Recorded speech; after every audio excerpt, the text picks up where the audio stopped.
এই যে চুরি চুরি লাল চুরি পরাইতে হবে সালাউদ্দিনকে। হু আর ইউ?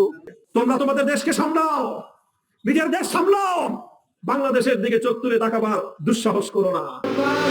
এবার সরাসরি রাস্তায় নামাজ আদায় নিয়ে বিস্ফোরক সিদ্ধান্ত নিয়েছে পশ্চিমবঙ্গে শুভেন্দু অধিকারীর নতুন সরকার। এ কথাটা আমাকে বলতেই হবে। বাংলাদেশ আজকে যেখানে দাঁড়িয়েছে এটার জন্য 70% দায়ী হলো বাংলাদেশের আর্মি এবং বরফের সিং। আপনার ডিফেন্স পলিসিটা কি তাই তো আমি জানি না। আপনার শত্রুকে আগের থেকেই বাজার অস্থির, ইদানিং মনে হচ্ছে আরো একটু বেশি অস্থির। কেন অস্থির? মাঝখানে জ্বালানি সমস্যা ছিল, তার সাথে চাঁদার যন্ত্রণা ছিল, এই দুইটা মিলেই বাজার অস্থির হয়।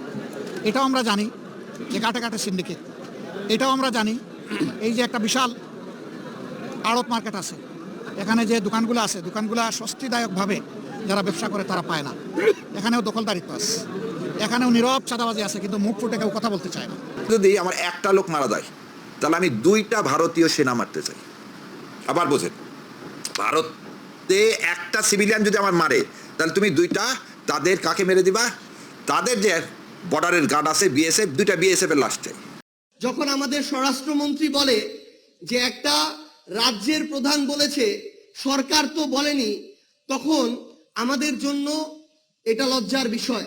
24-এর আগে মিডিয়াকে যেভাবে কৌশলগতভাবে সিআরআই দিয়ে হোক এজেন্সি দিয়ে হোক দখল করা হতো, 26 নির্বাচন পরবর্তী সময়ে বর্তমান ক্ষমতাসীন দল তার চেয়ে নগ্নভাবে মিডিয়াকে দখল করছে।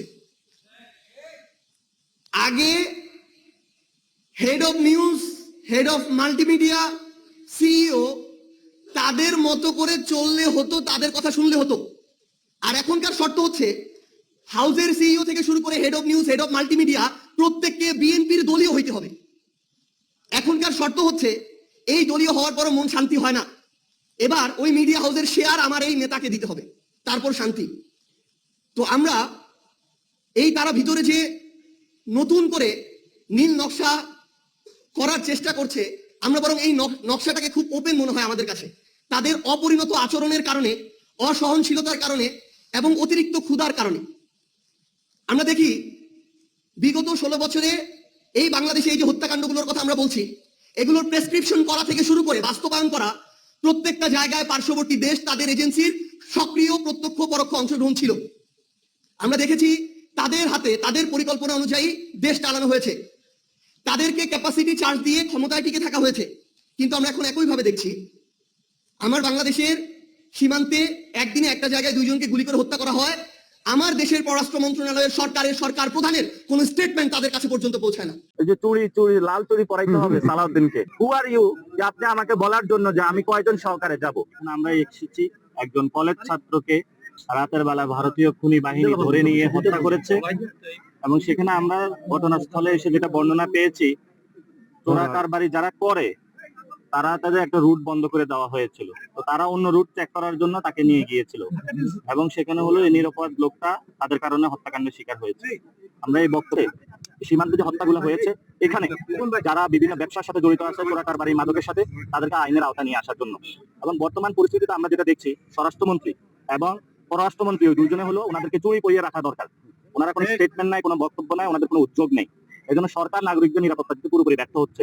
সরকার যেমন ঢাকাতে ব্যর্থ হচ্ছে, সকল বিভাগে সীমান্ত নাগরিকদের নিরাপত্তা দিতে ব্যর্থ হচ্ছে। এই জন্য সরকারকে আমরা বলবো, আপনি যদি সত্যিকারের জাতীয়তাবাদী হয়ে থাকেন তাহলে আপনি সীমান্ত রক্ষা আপনার প্রধান কর্তব্য।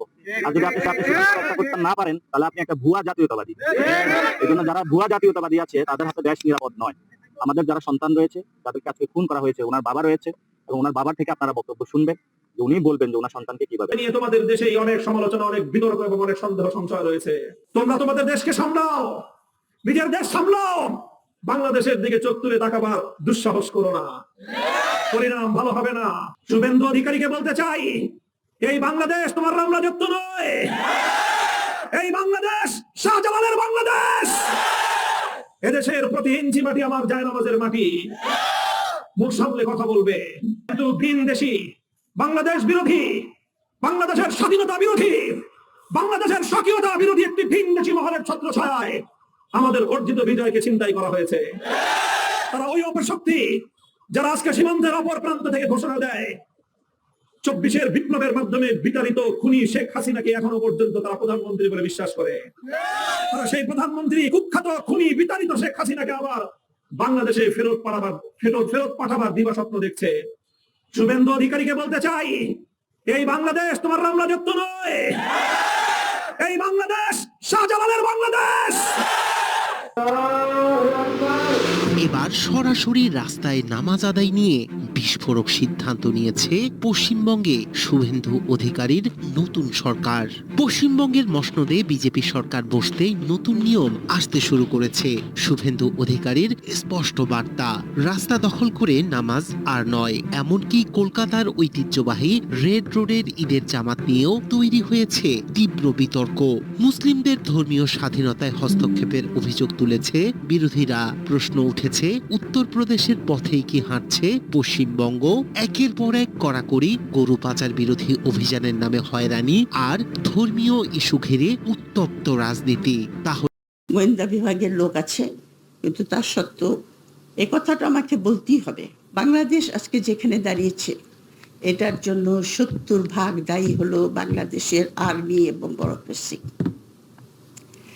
বাংলাদেশের আর্মি এখন আমাদের একটা গদ্যের উপর বিস্ফোরা হয় না, গদ্যের উপর বিস্ফোরা। আপনার তাদের বাজেট কত যায় আমরা জানি না। যখন বাজেট দেওয়া হয় পার্লামেন্টে, তাদের বাজেট কিন্তু সিক্রেট, সেই বাজেট আমরা জানি না। আপনার ডিফেন্স পলিসিটা কি তাই তো আমি জানি না। আপনার শত্রুকে ট্যাঙ্ক কিনছেন, অমুক কিনছেন, তো আমার শত্রুটাকে এটাকে তো আইডেন্টিফাই করতে হয় সবচেয়ে আগে। আপনি কার সঙ্গে যুদ্ধ করবেন, যে জন্য আপনি এগুলি সমস্ত কিনছেন? কে আমাদের শত্রু? কোন রকম ক্লিয়ার কাট সেরকম কোনো ডিফেন্স পলিসি নাই। আপনার দেশে বর্তমানে একটা সরকার প্রতিষ্ঠিত আছে, একটা সংসদ প্রতিষ্ঠিত হয়েছে, আমরা বিরোধী দলে বসেছি, সরকারি দলে বিএনপি আছে। আগের থেকেই বাজার অস্থির, ইদানিং মনে হচ্ছে আরো একটু বেশি অস্থির। কেন অস্থির? মাঝখানে জ্বালানি সমস্যা ছিল, তার সাথে চাঁদার যন্ত্রণা ছিল, এই দুইটা মিলেই বাজার অস্থির হয়। এটাও আমরা জানি যে কাটে কাটে সিন্ডিকেট, এটাও আমরা জানি এই যে একটা বিশাল আড়ত মার্কেট আছে, এখানে যে দোকানগুলো আছে, দোকানগুলো স্বস্তিদায়কভাবে যারা ব্যবসা করে তারা পায় না। এখানেও দখলদারিত্ব আছে, এখানেও নীরব চাঁদাবাজি আছে, কিন্তু মুখ ফুটে কেউ কথা বলতে চায় না, সবার মুখ চেপে রাখা হয়েছে। কারা করে এই চাঁদাবাজি? আফ্রিকার জঙ্গল থেকে এসে কেউ করে না, এখানেই আমাদের সাথে চলাফেরা করে, উঠা বসা করে, বসবাস করে এই লোকেরা এগুলো করে। তাদের পরিচয় আমরা সবাই জানি।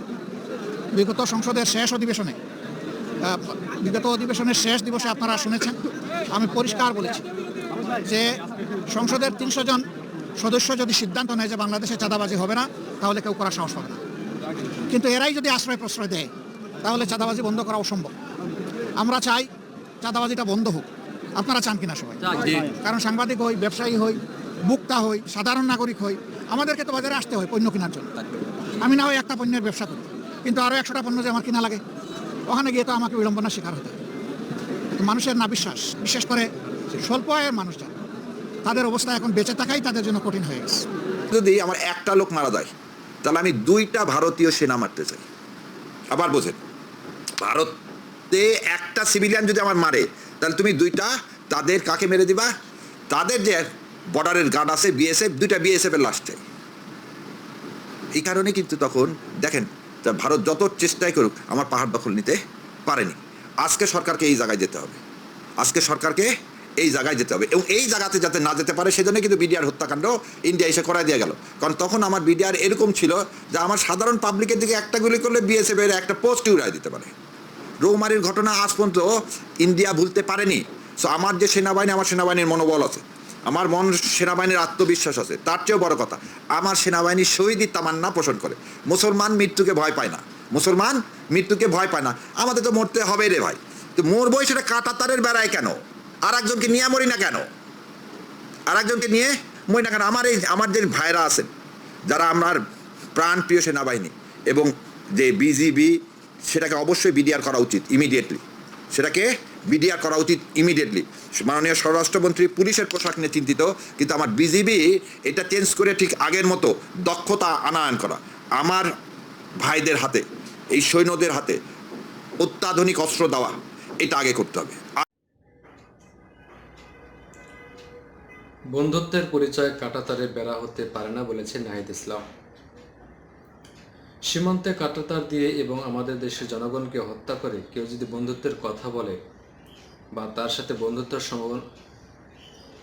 বন্ধুত্ব সম্ভব না বলে মন্তব্য করেছেন জাতীয় নাগরিক পার্টির আহ্বায়ক ও সংসদ সদস্য নাহিদ ইসলাম। মঙ্গলবার বিকেলে ইনস্টিটিউট অব ডিপ্লোমা এনসিপি সমর্থিত সংগঠন ন্যাশনাল ওলামা অ্যালায়েন্সের শাপলা গণহত্যা বিচারহীনতার এক যুগ শীর্ষক আলোচনা সভা ও তথ্যচিত্র প্রদর্শনীতে কথা বলেন তিনি। নাহিদ ইসলাম বলেন, আমাদের সীমান্তে আরও হত্যাকাণ্ড হচ্ছে, সীমান্তে আবারও নতুন করে কাঁটাতার দেওয়া হচ্ছে। সীমান্তে আমাদের দেশের জনগণকে হত্যা করে কেউ যদি বন্ধুত্বের কথা বলে তার সাথে বন্ধুত্ব সম্ভব না। কাঁটাতার দিয়ে কারোর সাথে বন্ধুত্ব করা যায় না। এই কাঁটাতার সেই দেশের জনগণ একদিন উপড়ে ফেলে বাংলাদেশের জনগণের সাথে বন্ধুত্ব করবে। তিনি বলেন, বাংলাদেশের সীমান্তকে রক্ষা করার দায়িত্ব এই সরকারের। এই দেশের সরকার যদি ব্যর্থ হয়, জনগণ সেই দায়িত্ব নিজ হাতে তুলে নেবে। বাংলাদেশের সীমান্তে রক্ষা করার দায়িত্ব আমাদের। এনসিপি নেতা নাহিদ বলেন, বাংলাদেশে আমাদের নদীর যে পরিমাণ পানির হিস্সা সেটা আদায় করার দায়িত্ব আমাদের। সরকারের প্রতি আমাদের আহ্বান থাকবে, সরকার এই বিষয়গুলো দৃষ্টিপাত করুক। সংসদের বিরোধী দলীয় চিফ হুইপ নাহিদ ইসলাম বলেছেন, শাপলা গণহত্যার জন্য জবাবদিহিতা করতে হয়নি বলে 24 আরেকটা গণহত্যা হয়েছে। উভয় গণহত্যার প্রেক্ষাপট তৈরি করেছে অনেকে। গণহত্যাকে হেফাজতের তাণ্ডব বলে প্রচার করা হচ্ছে, তাদের সন্ত্রাসী জঙ্গি হিসেবে দেখানো হয়েছে।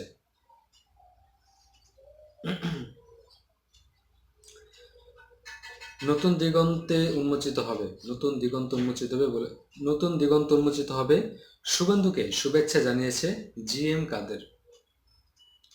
বিজেপি নেতা শুভেন্দু অধিকারী নেতৃত্বে পশ্চিমবঙ্গ বাংলাদেশের মধ্যে বাণিজ্য, সংস্কৃতি সহ পারস্পরিক সহযোগিতা নতুন দিগন্ত উন্মোচিত হবে বলে মন্তব্য করেছেন বাংলাদেশের জাতীয় পার্টি চেয়ারম্যান গোলাম মোহাম্মদ কাদের জিএম কাদের।